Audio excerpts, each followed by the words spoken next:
Repent now! Judgment day is near. The cacophonous sound of 7 bugles will consume the heavens, and all sinners will burn in the fiery wrath of the Lord. But I will not die. Death knows no boundaries. It is an integral part of each and every life. Death is ultimately an act of grace and love from the Lord. Oh, a blessing, is it not? Oh, Daniel Scotius Erigena. Blameless soul. That man has not a heart to be found in his body. Though I do thank him for building the monastery here. And you are? Where are my manners? Hello! My name is Raja Bacon. I am a monk from the Franciscan order. A monk? And I thought you were a mummy. Yes. You are quite right in your assessment of me. Sun-dried kippers may be more pleasant to look at than my shriveled-up appearance. There was a time when I was hailed as the foremost warlock. But my profession seems to go in and out of fashion with the passage of time. Can't do much about that, can I? You are a strange man. That's if you can be called a man. I have given up being a man many hundreds of years ago. I am no longer a person, though I hesitate to answer questions regarding my existence because I have yet to figure out exactly what I am. That's fine. It's not that I need to know anyway. But tell me, why were you sleeping in such a strange place? I've never been able to awake in a good mood, and I just planned to rest for a while. What year is it anyway? Are we still on the Gregorian calendar? Are you trying to fool me, or are you being serious? Of course I'm being serious. The clock I own was too big for the coffin. It's 1898. Lord have mercy. I've been asleep for close to 100 years. Well, I guess there are some things that still surprise you. Watch out. When life begins to lack the element of surprise, that's when you are walking down the path to the Lord. Anyway, as a token of my appreciation, I'm going to keep the metal gate unlocked for you. Go through the gate.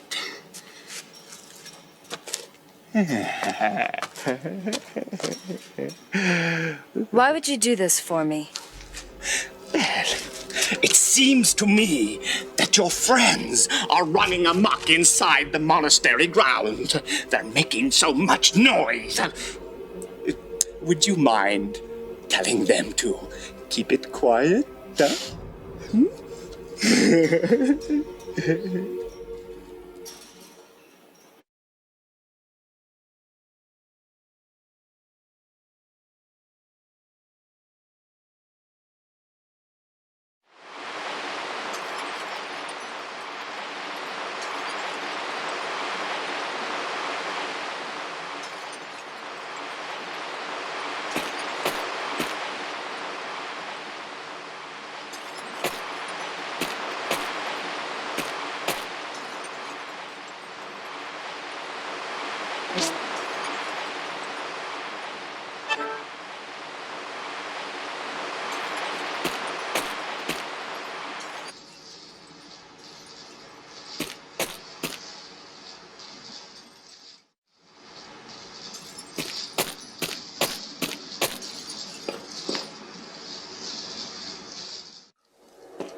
Koudelka! Edward, Oh, thank goodness you're okay.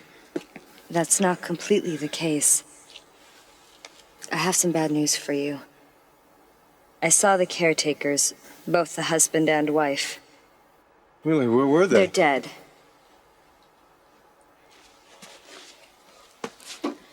Apparently they were the ones responsible for killing all the thieves and desperados that were sneaking into the monastery.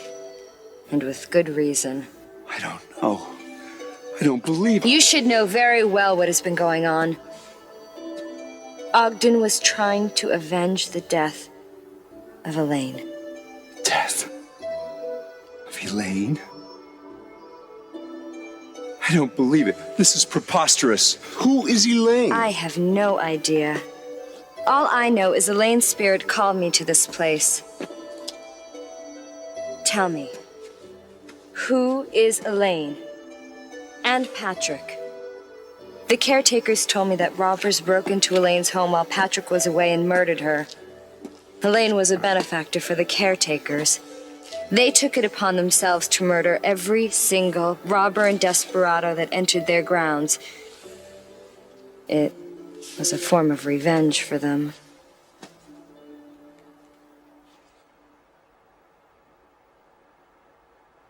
I'm originally from Ireland, you see. Although small, my family had a successful business and was soon able to send me to school, which I loved from a very early age.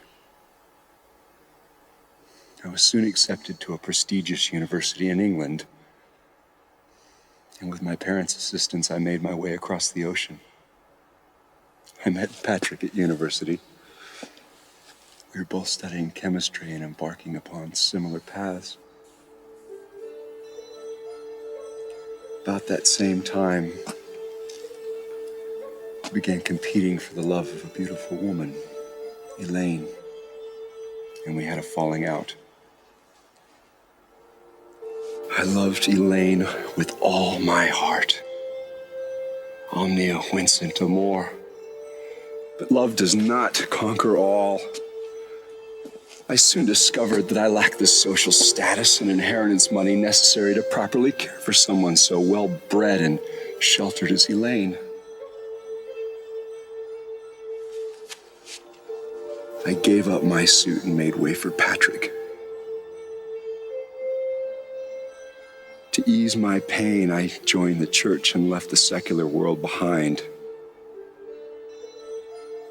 And being the perfectionist I am, the Vatican made me a bishop in charge of some very important matters. But it's been so hard to distance myself from one's emotional attachments. Although I had not seen them for 20 years, I wished them all the best in their life together. And if it hadn't been for this, I wouldn't have thought twice about seeing Patrick again. That's right, Patrick. How can this be? He promised me he was going to take care of Elaine and make her happy. What could have happened?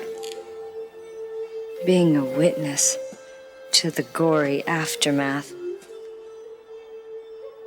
I have a hard time believing the caretakers were acting on revenge alone. Believe me, it was an unimaginably heinous sight. And what about these monsters that keep appearing? No, there's a bigger secret we have yet to uncover. This is the key to Patrick's mansion. Shall we go?